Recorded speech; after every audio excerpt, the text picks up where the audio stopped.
Okay guys, so I did it. I heard you. I finally got my hands on some RESINCRETE. I have here JDiction's RESINCRETE kit, and this is what we're going to be trying out today. Let me know in the comments if you guys have tried this product and if you liked it. Now, let's just quickly see what we get inside this kit and we'll get started. So the first thing we get in this kit is a scoop. This must be for getting the RESINCRETE out of its bag. Some pigments, measuring cups. Ooh, this is nice. We get some molds. This one seems that may be slightly warped from the packaging.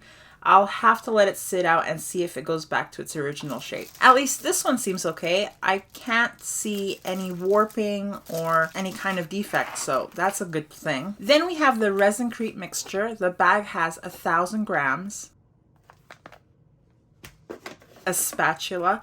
I love how more and more of these kits are coming with this kind of spatula. It's really great at mixing resin, in my opinion. Some gloves, wax, and lastly, some sandpaper. So far, this seems like a decent kit. Looks like you get everything you need except for the water, of course.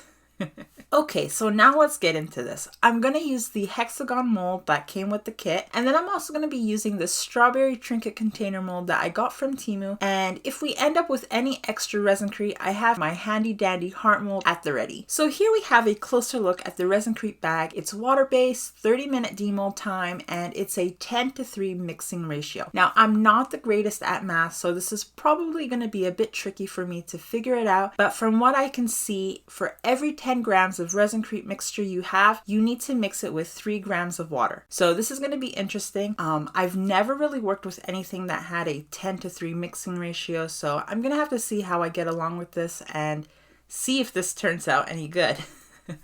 Okay, so now that I'm ready to mix up our RESINCRETE, I'm ready to mix up our RESINCRETE. I'm going to start by measuring out 360 grams of RESINCRETE powder and 108 grams of water. 360 times 0.3 equals 108. So hoping that my math is correct, that's our 10:3 ratio. Now, before I pour the water into the powder, I'm going to go ahead and get my pigments ready, so then that way we're not rushing. And I'm going to use the red and the green for the strawberry, and I'm also going to have the blue handy just in case we end up with any leftover RESINCRETE that I want to dye as well. Okay guys, wish me luck. Let's hope I get this done in the right amount of time. So while I was reading the instructions on the back of the RESINCRETE bag, one thing that really stood out to me was that we don't have much work time. We only get about 8 to 10 minutes of mixing time, and that's including mixing in your pigments. So we definitely have to be quick with this one. This RESINCRETE is being sold as a resin alternative, and I'm very curious to know what the end results will be like. As we all know, epoxy resin is a type of plastic that sets with a chemical reaction, and with this RESINCRETE being water-based, it would be pretty cool if we got similar results to resin. For the hexagon piece, I decided that I wasn't going to add any pigment to the RESINCRETE because I wanted to see how it cured without pigment. So far, the RESINCRETE has this pure white color, and if it stays this way, the piece is going to be so lovely. White goes with anything, and this would look so pretty on a nightside table or a coffee table, so I'm already getting some ideas of what I'd like to try next with the RESINCRETE if it really does stay this pure white color. Now for the strawberry container mold, I divided the rest of the RESINCRETE I had into 2. I dyed the smaller amount of RESINCRETE green for the top part of the strawberry, and then the rest of the RESINCRETE red so then I could fill the base part of the mold. One thing the instructions are missing is it doesn't tell us how much volume we get when we mix X amount of RESINCRETE powder with X amount of water. So I have no idea if this is going to be enough RESINCRETE to fill up my molds. And as you guys can see, I don't have enough red RESINCRETE to fill the strawberry part. So I'm going to set this aside because I can feel the RESINCRETE thickening up. So I have to get started on working on pouring in the green RESINCRETE into the top part of the mold. Now this top part of the mold is really finicky, and it's a magnet for air bubbles because of all the individual leaves. I've already used this mold with resin, and filling this part took me a while. And now I'm questioning my mold choice since RESINCRETE sets up so fast. Then with the leftover green RESINCRETE, I filled up 2 of the hearts in my heart mold.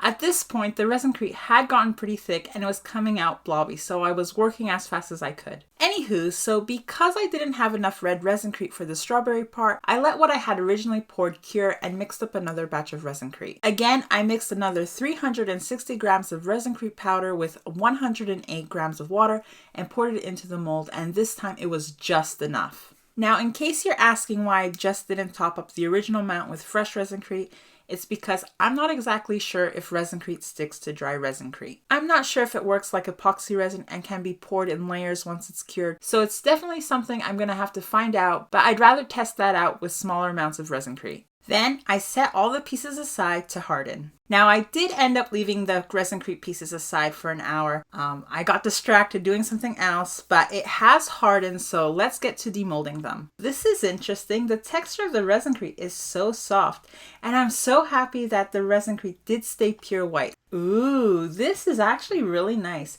The Resincrete has a really nice finish. It feels so smooth. And the part that was touching the mold, it feels even smoother than the outside part. This is really nice. And I'm so happy we didn't get any air bubbles. Okay, now onto the hearts. That's interesting. The backs of the hearts are a darker green and the fronts are a lighter green. I'm wondering if the Resincrete is still wet, like in the middle. But the hearts are still really cute. Don't you guys agree? Now the strawberry base. This part is probably going to take me a while. It did take me a while when I did this with resin, so I'm going to speed this part up for you guys. So as I'm demolding the strawberry base, there are little bits breaking off. It is coming from the thinner parts, but it is making me wonder how durable and brittle Resincrete is. I wonder if it would be able to stand being dropped on the ground.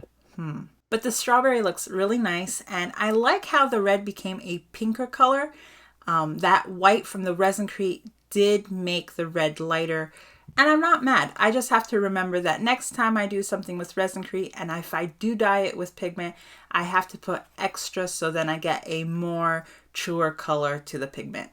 And lastly, the strawberry topper. Now I'm going to be as careful and slow as I possibly can. I'm hoping that none of the leaves break.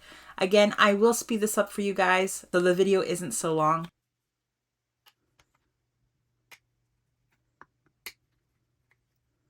Whoops, one of the leaves just broke. Oh, and there goes another one. Gentle, gentle.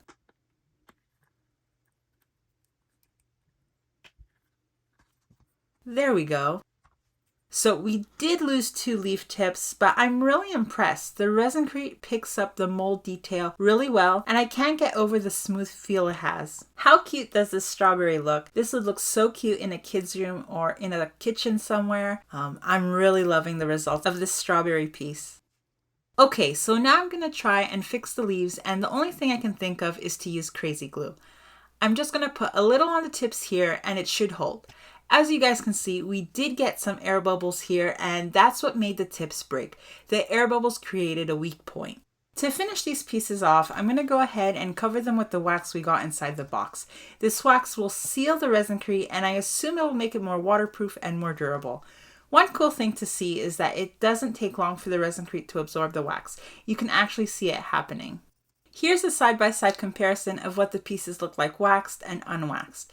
The heart on the left isn't waxed and the one on the right is waxed. I can't really see if there's a difference since the wax has been absorbed, but I did want to show you guys what an unwaxed piece looks like compared to a waxed piece. Now to finish off the strawberry container piece, I am going to be taking extra steps. I'm going to be sanding down the bottom to smooth it out. The kit does come with some sheets of different grit sandpaper, which is a really nice bonus. So I first use a rougher grit sheet to even out the bottom. Then to smooth it out, I use the high grit sandpaper sheet.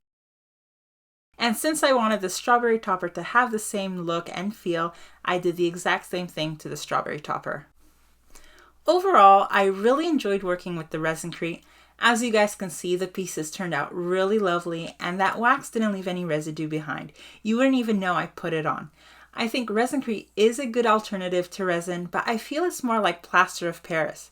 I do love how it has such a velvety smooth finish, and you can't beat the fast curing time. In my opinion, it does have some limits and can't do everything resin does. So for example, I'm pretty sure you can't make shakers with Resincrete. The baby oil would be absorbed or leak everywhere. But for coasters and trinket trays, it is a really good alternative to epoxy resin. I do want to try and make something with both Resincrete and epoxy resin together to see what it's like, so be sure to keep an eye out for that video. Be sure to comment down below your thoughts on Resincrete. I'd love to know. I'd love to know if you guys have tried this product, so leave all your comments down there and I'll be sure to read them all. As always, guys, I hope you guys enjoyed this video and that you've learned something. If you did, please smash that like button. And to see more of what I've done on this channel with resin, be sure to check out one of the videos that are popping on screen now. Thank you all so much for watching, and I'll see you in the next one. Bye!